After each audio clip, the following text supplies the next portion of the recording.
নমস্কার বন্ধুরা, আজ আমি বানাবো আলু পেঁয়াজ দিয়ে কাচকি মাছের চচ্চড়ি। তার জন্য আমি কিছু কাচকি মাছ ধুয়ে নুন হলুদ মাখিয়ে রেখেছি। কড়াইতে সর্ষের তেল গরম করে কাচকি মাছগুলো দিয়ে দেবো। মাছগুলো বেশ লাল করে ভেজে নেব।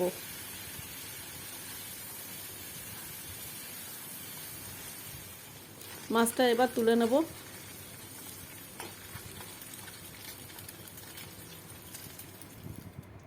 এবার ওই তেলের মধ্যে দিয়ে দেবো টুকরো করে কেটে রাখা আলুগুলো।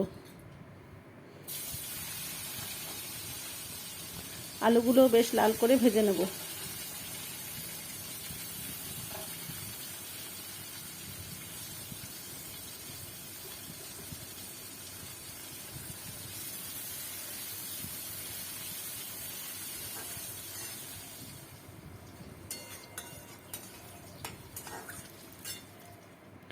আলুগুলো আর কাচকি মাছটা ভাজা আলু তুলে রাখলাম।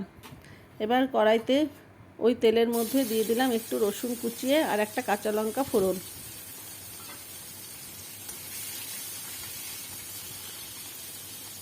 রসুনটা একটু ভাজা ভাজা হলে ওর মধ্যে দুটো পেঁয়াজ কুচিয়ে রেখেছি, পেঁয়াজটা দিয়ে দেবো।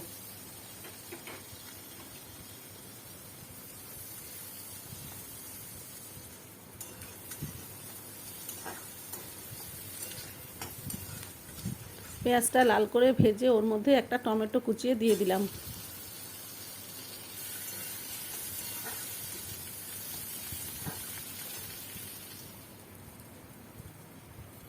দিয়ে দিলাম সামান্য পরিমাণে লাল লঙ্কার গুঁড়ো।